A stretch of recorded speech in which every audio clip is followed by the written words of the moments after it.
Good morning and welcome to Blockchain Week Day 4. Today we have Natasha Blycha. She's the Managing Director at Stirling and Rose, and she'll be giving us a keynote presentation. Take the stage, Natasha.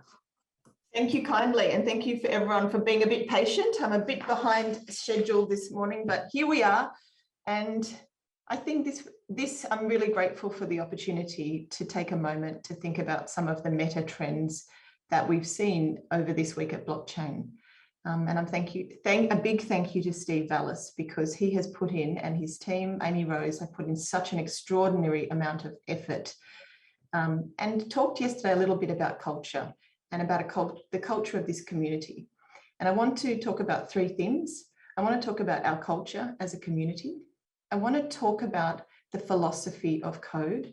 And I'm going to finish by talking about legal ethics.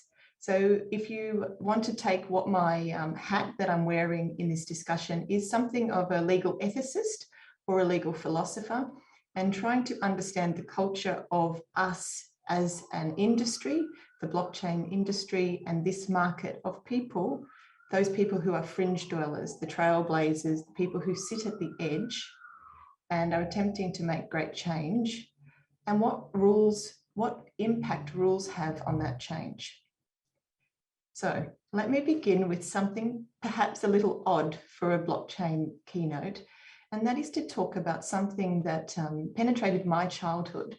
I grew up in a family which was the combination of a highly intelligent atheist father and a deeply mystical religious mother. So because of that combination, we had a very respectful and harmonious home, but it was certainly a home where people were always questioning, and people were encouraged to question what they believed. And as children, there was 4 of us in the family, we were also always encouraged to try to bridge the gap between, as I said, a highly structured material universe and also a universe that was highly mystical and bounced around with the field, so to speak. So why am I talking about that? Is because I think it has implications for what we are designing going forward as the blockchain community, as a community that is looking to what will happen in the metaverse, and a community that is looking to what will happen with Web3. What has struck me is that the reasons for the catalyst, the catalyzation of this community, and if we go back to the financial crisis and the rising of Satoshi Nakamoto and the Bitcoin movement, a lot of that was about CryptoPunks saying that they didn't like the culture of the oppression of the man, so to speak. They didn't like to see large centralized organizations taking power and being corrupt with that power. So instead, we moved to decentralized positions. And those decentralized permissions came from, first of all, the Bitcoin blockchain, then the Ethereum community. And there was a resonance and a passion that sat in that community that was there to help us to think that we did something democratic. So there was an earnestness and an intensity and a passion that also sat with some very clever technical requirements in a tech stack, which included the tech stack of Ethereum. Now I'm going to change gears slightly, and hopefully all of this comes together, okay? I want to talk about the Pharisees.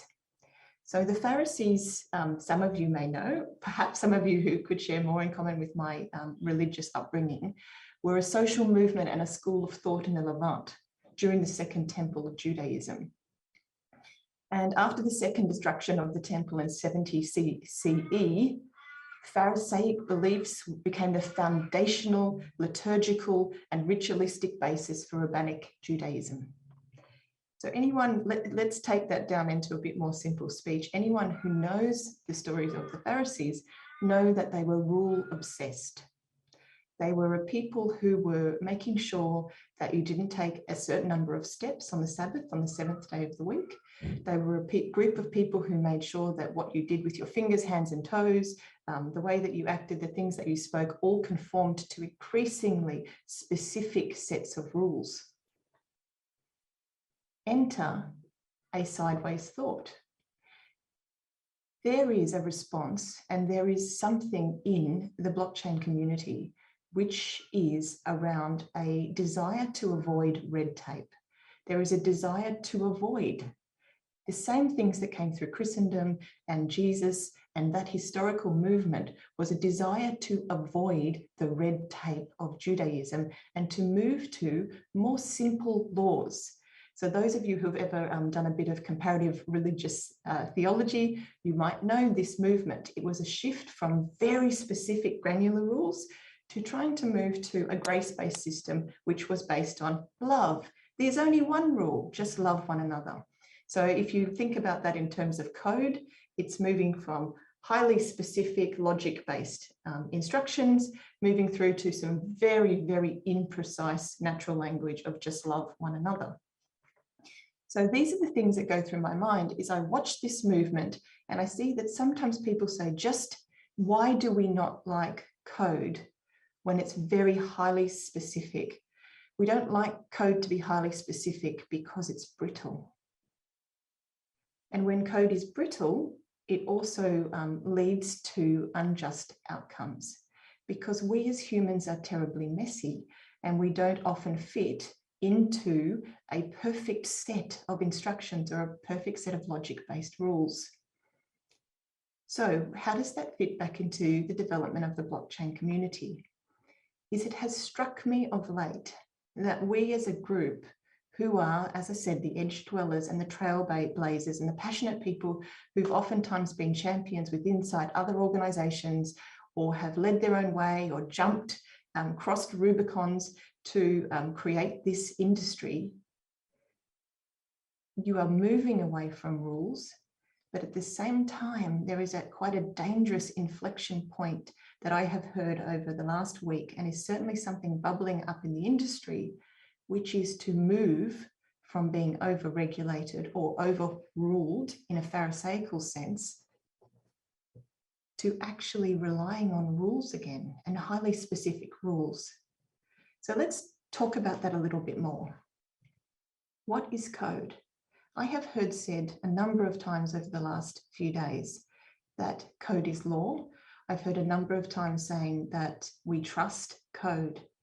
Now, a beautiful thing that happened in the blockchain movement is we talked about trust, and people talk about this beautiful, immutable record, trustless infrastructure, because why is it trustless? Because we trust in code. But I put it to you that what we are actually doing is we are taking one set of too brittle set of rules and code and the things we're trying to throw off to be to avoid overly prescriptive regulation that doesn't allow for innovation, to embrace an entirely different set of the same problem, which is to move into brittle code. Because the reality is you should not trust code. Why would you trust code? Where does code come from? Code at this point still generally comes from a developer's mouth. And when we think about a developer, what is the characterization of the developer who actually wrote the code? Is the code a manifestation of us as a diverse community of humans, young, old, different colors, different cultures, different gender orientations? Or is the code that is writing the underpinnings of the metaverse and Web 3.0 actually being written by a very specific set of people? And I'm not going to get into algorithmic bias here, but I think everybody on this call should be aware of what can happen when code and algorithms are written in a way that do not reflect the richness of greater society. So, do we trust code? No, we shouldn't trust code. And here is the question that I don't have an answer to, but I would hope that my keynote is a way of just getting people to think a little bit more deeply about what they're doing and what journey we as a community and what culture we as a community would like to have going forward is, do we want to trust code?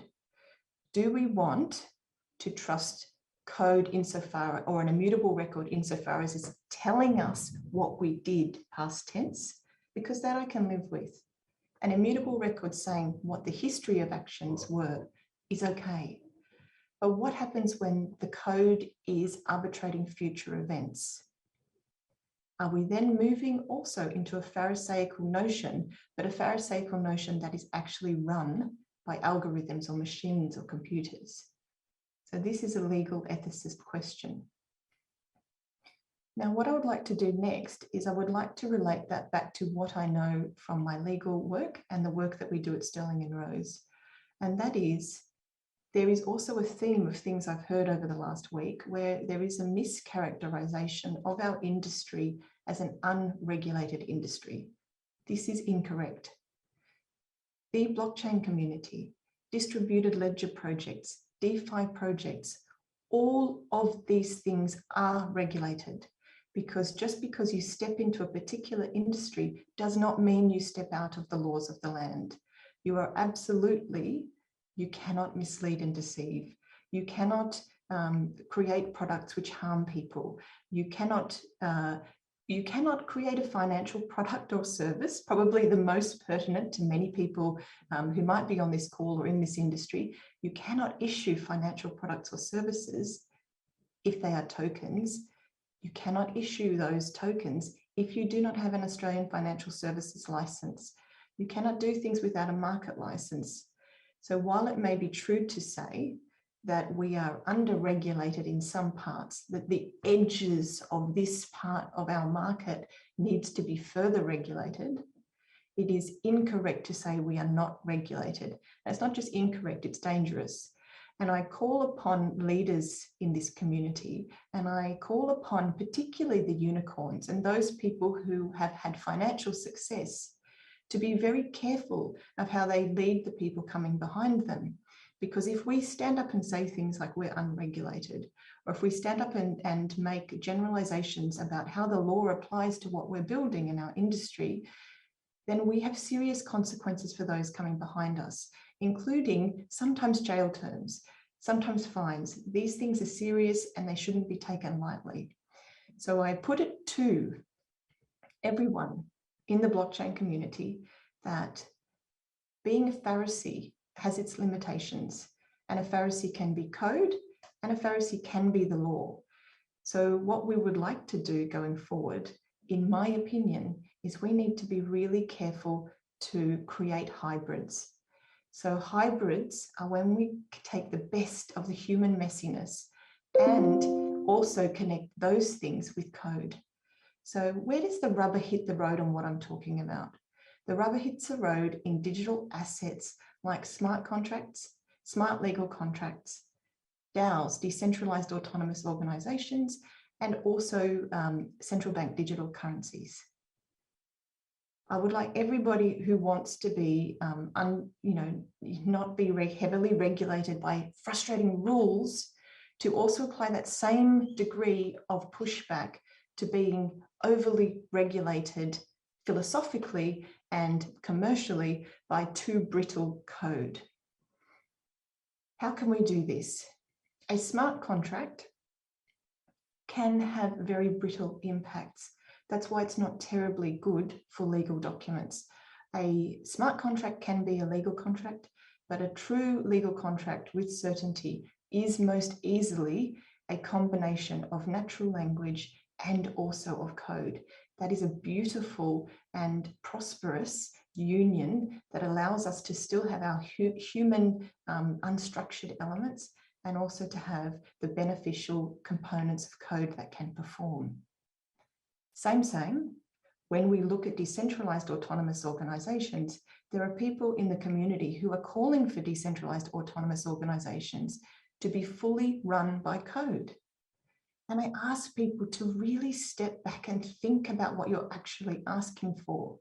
If we allow decentralized autonomous organizations to be led by code, so that it is nothing more than a black box that is running something, then we disallow human messiness to have some component. And we also misunderstand thousands of years of legal development, which taught us basic things about how we are to moderate people's behaviours and take care of stakeholders in our community.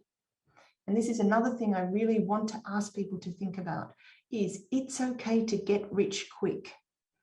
But when you are getting rich and you are looking to issue currencies because you want to make money, there are people, there are other stakeholders behind you who may be hurt.